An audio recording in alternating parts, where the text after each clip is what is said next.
Kia ora, it's Charlotte Scott here, the Slightly Mad Quilt Lady in New Zealand, and today I'm just going to do a really little quick video just to show you how you can use your free motion quilting stitch to sort of enhance your applique on quilts. So here's an example of a vine that I've already done, and it's silk organza fused down, a fusible applique, and then I've used the stitch to enhance. I've used the stitch to applique, the quilting stitch to applique it, and I've also used it to enhance the shape. Whoops, so I'll just carefully move my quilt through till I get to another one of these green vines, and I'll show you what I'm going to do. So first of all, I'm going to put my quilting gloves on. These ones are grabberoos, but any good close-fitting quilting glove with these rubber grips on the end will help. Other brands work just as well, but anything that gives you a little bit more control on your quilt. So let me get started. I'm going to start off the edge of my quilt, so I'm not too worried about my thread tail.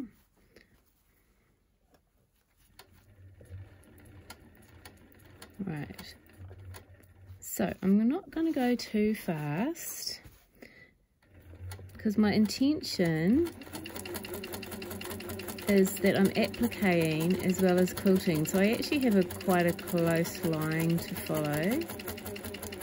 I want to follow the edge of the vine.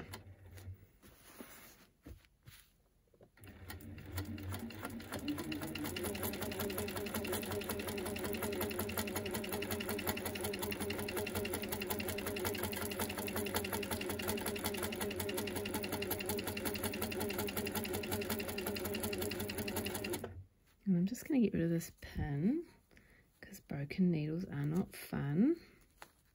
I don't need it now that I've got some anchoring stitches.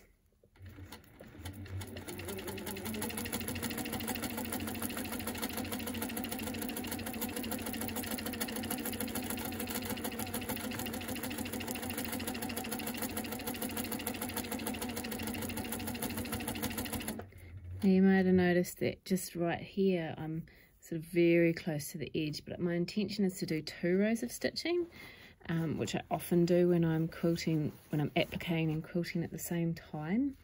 So the second line of stitching will hopefully come back and hold it more firmly.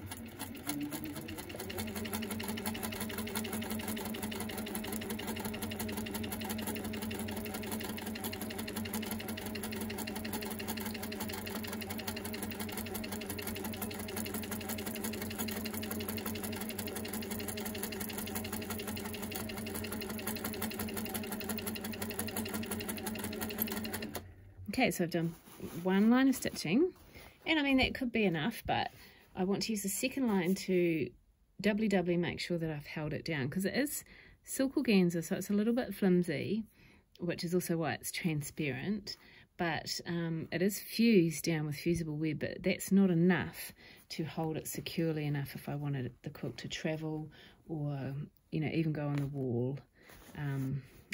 I need to applique it down as well, but the second line of stitching is going to enhance the applique even further and hold it down firmly. So let's go.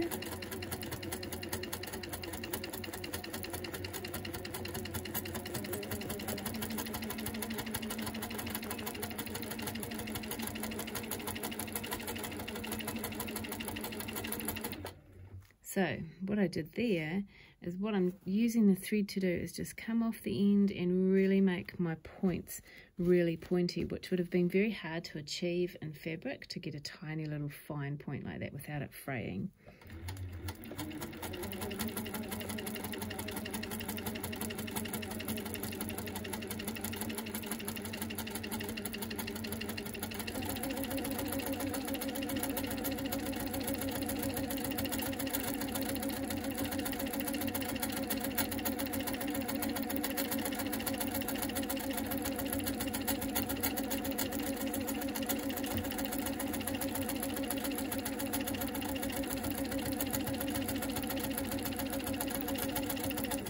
So I can really enhance these little curves and points using stitch.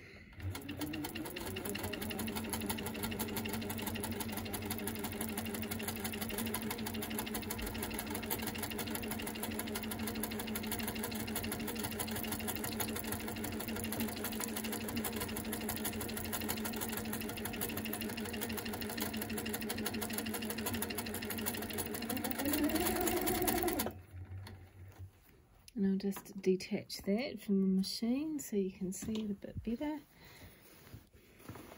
Okay, good luck. So let's have a look. So here is a vine, a green vine that hasn't been enhanced with a stitch. It hasn't been quilted and appliqued at the same time. It hasn't had those points extended with thread. Here's the one that has. Doesn't look heaps better. So thread choice is important. I'm using a 40 weight, let's pull it out so you can see it. Can you see that? It's a 40 weight, but it's a so it's quite a heavy 40 weight, and it's variegated in similar tones to that. So it just provides, that variegation provides, it's not a strong contrast variegation, but it provides a little bit of gleam, and the heaviness really enhances the outline of that particular applique. So just consider how you can use your free motion quilting to enhance your applique on quilts, and I hope you enjoyed watching me do a little bit of stitching today. Ka kite.